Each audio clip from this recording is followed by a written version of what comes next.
Acabou a Copa, minha gente. Acabou a Copa, a Espanha venceu, o Brasil não chegou nem perto. E como povo brasileiro, a gente sabe que nesse ano, ou deveria pelo menos saber, que esse ano é ano de eleição para presidente, certo?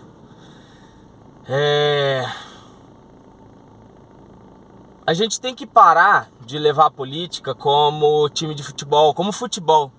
Eu percebi e tenho percebido que nos separamos como povo.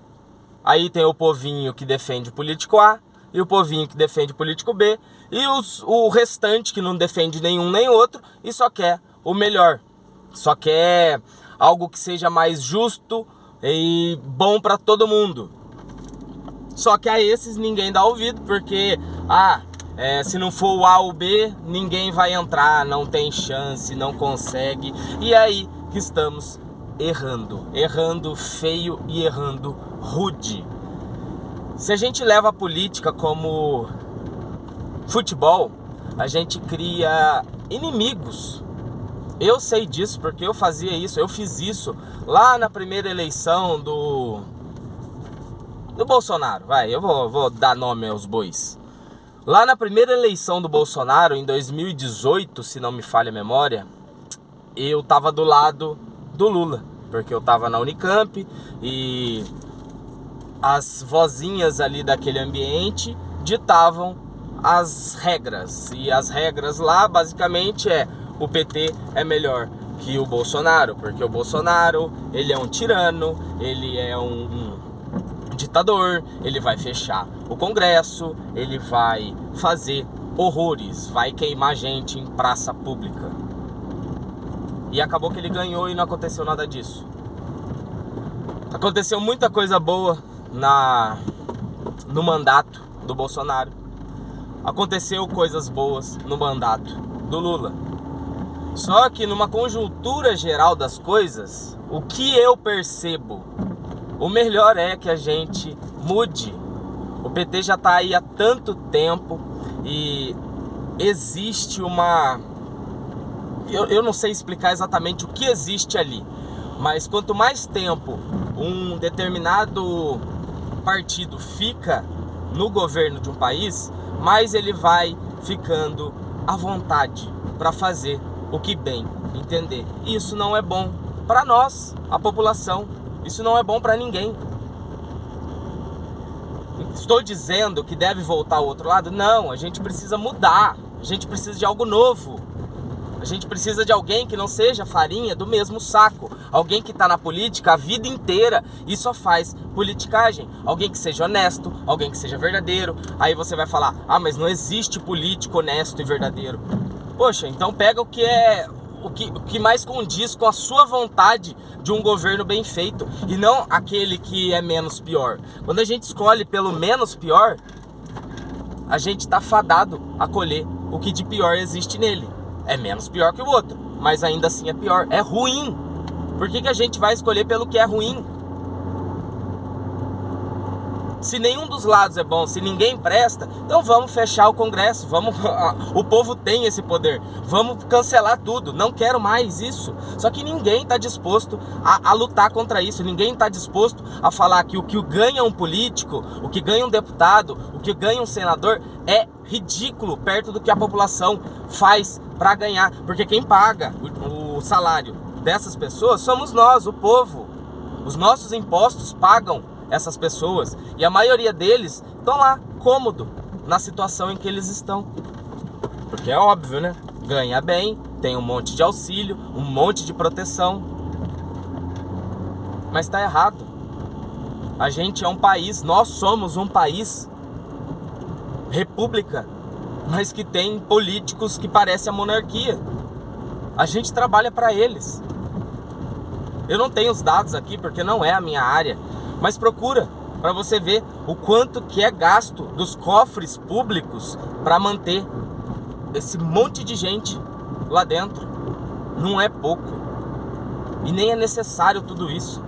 Porque a maior parte do que tá ali tá tudo em conluio com alguma força que tem por trás. E que força é essa? Não sei.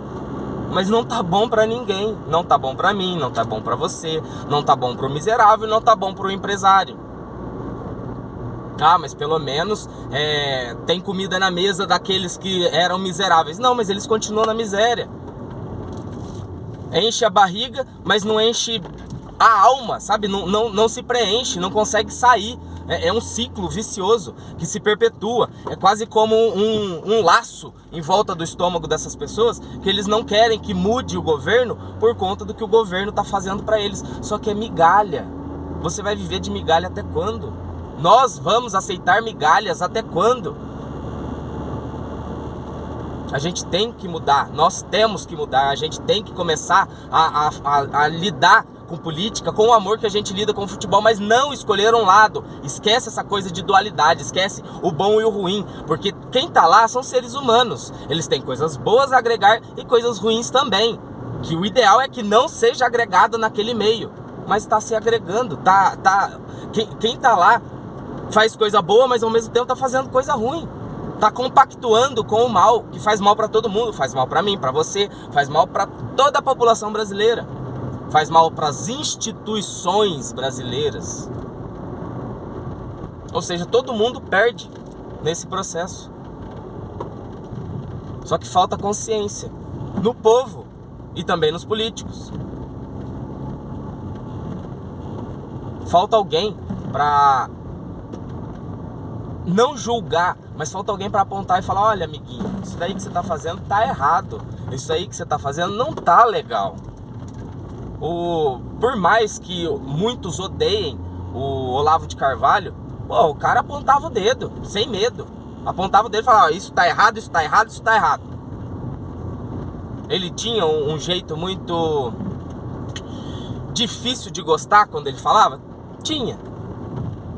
Só que em algumas coisas ele era extremamente lúcido, ele estava extremamente lúcido quando ele falava, quando ele apontava algumas coisas. Tá faltando pessoas assim, pessoas para olhar a política não escolhendo um lado, mas apontando as coisas boas e as coisas ruins de qualquer um dos lados, dos dois lados, porque os dois lados, nenhum deles é perfeito. E não esquece essa coisa de lado. Vamos olhar para a conjuntura geral da coisa. Olhar para o partido como um todo. Porque às vezes o cara é muito bom, mas ele tá num partido que é podre. Um partido que tem visões equivocadas da vida, da existência, da nossa realidade, da realidade do povo. Nós somos o povo. E às vezes quem tá lá tá tão desvinculado dessa nossa realidade que eles acham que o que eles estão fazendo é bom, mas não é. E eu nem vou entrar no mérito da corrupção, porque a corrupção no Brasil é sistêmica. E quantas vezes eu já ouvi que se você entrar lá puro, límpido, sem nenhum tipo de mácula ou corrupção, você vai ser corrompido pelo sistema ou vai ser eliminado do sistema. E eu não quero acreditar nisso, eu não quero acreditar que realmente funciona dessa forma. Mas cada vez mais eu sou tentado a acreditar. Então por que ao invés de eu apontar essas coisas e fechar meus olhos e falar: não, eu não tô vendo nada, eu não quero ver nada, eu não quero mais saber de política, eu odeio política? Porque ao invés disso, a gente não tenta mostrar para as pessoas que existe um jeito melhor de fazer política, um jeito melhor de fazer essas coisas. Ah, vai lançar um partido novo. Não, nem tá. Ainda nem quero desbravar essa seara. Eu nem quero, na verdade, tá fazendo esse vídeo que eu tô fazendo agora. Mas eu acho que é imperativo alguém fazer. E se eu não fizer, eu vou ficar esperando que alguém faça. É por culpa das pessoas que ficam esperando alguém fazer que o mundo tá como tá. É o famoso ficar em cima do muro. Eu cansei de estar em cima do muro. Eu quero pelo menos contribuir para que seja feita uma reflexão, para que você pense antes de ir lá na urna e apertar os botãozinhos. E eu nem vou entrar no mérito de se a urna eletrônica é ou não confiável, porque não cabe aqui. Porque se nós, o povo brasileiro, tivéssemos conscientes na hora de votar e também na hora de cobrar o político que venceu essa votação, o Brasil ia estar muito melhor do que está hoje.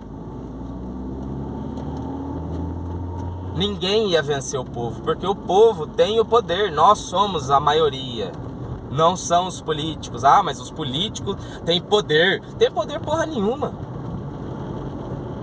O povo tem o poder de cobrar os políticos e fazer conforme a vontade do povo, não é conforme a vontade deles. É justo um político que muitas das vezes não está fazendo nada, só assinando papelzinho e ganhando 30 mil no mês, fora todos os auxílios? Você acha justo? É justo com você, porque é você que paga o salário dele, sou eu que pago o salário dele. Eu não acho justo. Então a gente precisa começar a questionar essas coisas, a gente precisa começar a discutir política, só que sem entrar no âmbito da guerra, da violência e da briga. Não é isso. Discussão pode ser algo saudável, tem que ser algo saudável, porque se sai da discussão saudável para algo tóxico, algo violento, já não é mais discussão, já é briga, já é disputa. E não estamos disputando, porque todo mundo nessa luta, se um dos lados perde, todo mundo perde, porque quando a gente discute alguma coisa, os dois lados têm que ganhar. Se os dois lados não ganham, a discussão não valeu de nada. Foi uma guerra. E é péssimo para todo mundo. E eu vejo isso cada vez mais na política. E é péssimo ver isso, enxergar isso e sentir que eu não posso fazer nada. Mas eu acho que eu posso. E talvez esse vídeo é a minha forma de fazer alguma coisa. E é por isso que ele vai ao ar antes do previsto. Eu não vou colocar ele lá no final da lista. Eu vou colocar ele já essa semana. Porque eu quero começar uma discussão sobre política antes da votação presidencial que vai acontecer em outubro. Para quem sabe, pelo menos uma meia dúzia aqui que estiver pensando, que tiver com a cabeça mais clara, com mais clareza na mente, vai votar ou pelo menos fazer uma obra em função de que não seja só mais uma eleição vazia, que a gente só vai escolher um dos lados e vai continuar a mesma porcaria de sempre. Então é isso. Se o conteúdo fez sentido pra você, deixa o like, compartilha com alguém, porque às vezes tem alguém no seu círculo social que tá precisando refletir sobre isso. Porque não é mais sobre, o PT é ruim, o Bolsonaro é ruim, o Lula é um monstro, não sei o que. Não tem nada a ver disso. Tem a ver com o povo, com a gente. Nós somos o povo. E quem tá lá, se for ruim, todo mundo colhe os maus frutos dessa árvore, tá bom? Então eu vou ficando por aqui. Se inscreve no canal para novos vídeos e vamos tentar desbravar essa seara juntos. Tchau!